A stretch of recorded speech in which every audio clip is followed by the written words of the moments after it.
Oh, good evening guys. Ayan, for today's vlog.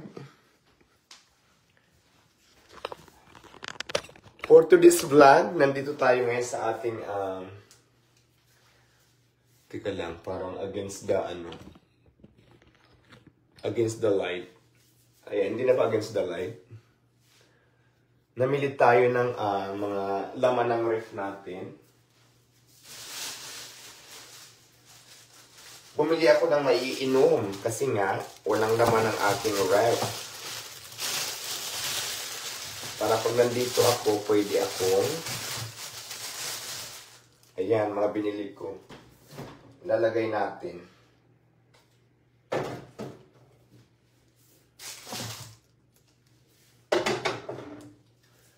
Lalagay natin sa ref ang ating mga binili na kung saan pwede natin mahugot.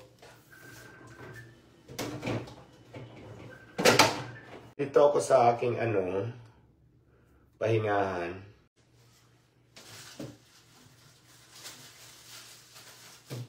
Ayan, binili ako ng laman ang ref.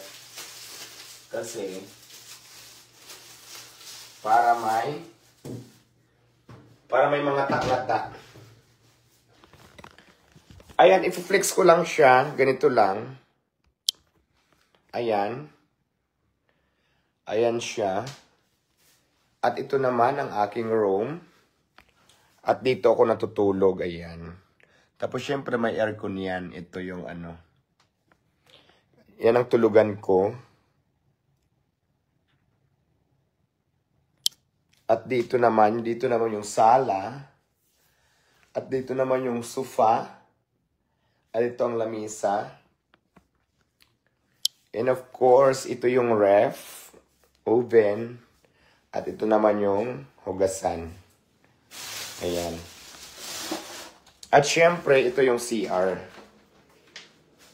Yan ang CR. May towel ko pa, ayan. Di ba shala?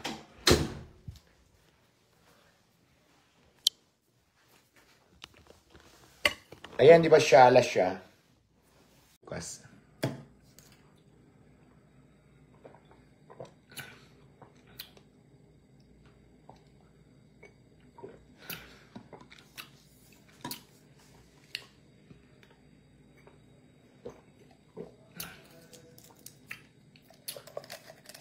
Inumun tayo ng Yakult. Namili ako ng ngayon ng namili ako ng mga ngata-ngata ito, mga ganito. Kasi para pag nandito ako, kung nagutom ako, meron akong lalafangin, mga ganito, tinapay. Ilalagay ko lang sa lamesa para pag nakaramdam ako ng gutom, mayroon akong lalafyusin. Ayan. Mga ganito. Mga ganyan. At syempre ganito. Diba? Dito lang po sa lamesa. Tapos yung mga pinamili ko, ayan na siya. Ayan, ang mga pinamili ko. Para pag nagutom akis, merienda. Nandito tayo nga sa kondo ko, guys. Dito ako natutulog. Higa na ako kasi kailangan ko na mag-rest. Sinining! Ayan. Tulog na tayo. Ayan, ganyan lang. I am alone. Mag-isa lang ako rito. Ang sarap ng tulog ko lagi dito. Si mother ko, dapat dito ko patutulugin sa kondo. Para may kasama ako dito. Kaya lang, ayaw ni mother. Ayaw ko sa kondo, ayaw ko doon. Uwi na lang ako ng probinsya. Mas gusto niya pa doon sa container van. Kaya, kasi dito boring, pahingahan lang talaga dito. Ang makikita mo lang dito ay mga dingding lang. Ayan, tayo ulit tayo. Dito ulit tayo sa sala. Ingat and God bless po sa ating lahat.